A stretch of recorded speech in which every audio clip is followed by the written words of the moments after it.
UPSC prelims 2026 के इस कठिन पेपर में एक सवाल ऐसा था जिसको देखकर सबको लगा कि चलो ये तो आसान सवाल है, इसको तो हम कर लेंगे। भाई यूपीएससी आपसे बड़े आराम से पूछता है that which of the following countries are a member of European Union. अब यूरोपियन यूनियन बहुत हद तक न्यूज में था और सबको एक्सपेक्टेड था कि यहां से सवाल आ सकता है, लेकिन यह सवाल भी आपको एक बात बता के जाता है कि पढ़ना किस तरीके से है। हमारे दिमाग की एक कैपेसिटी है। अब क्या हम यूरोपियन यूनियन की सारी कंट्रीज को याद करके जाते?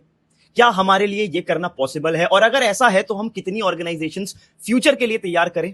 क्या उसके सारे मेंबर्स सारी इंफॉर्मेशन को रट के जाएं?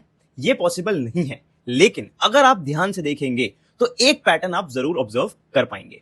उससे पहले मैं आपको ये वीडियो क्लिप दिखाता हूं। इसका आंसर बता दो। चलो फिर दोनों को देखते हैं। कौन कौन सी ईयू की कंट्री नहीं है? नहीं है।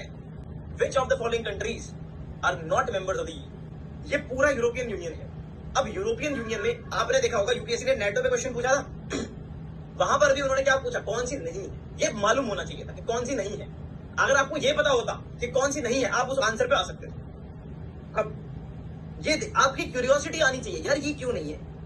यहाँ पे नॉर्वे है, नॉर्वे नहीं है, और यहाँ स्विट्जरलैंड है, स्विट्जरलैंड नहीं है। तो देखा आपने, अगर हम लोग ये ऑब्जर्व करके जाते कि भाई यूरोप की कौन सी प्रोमिनेंट कंट्रीज हैं जो ईयू के मेंबर्स नहीं हैं, जैसे कि स्विट्जरलैंड, और अगर आप इस क्वेश्चन में ध्यान से देखें तो आप स्विट्जरलैंड को अगर एलिमिनेट करते हैं तो आप झट से करेक्ट आंसर पे पहुंच जाते हैं।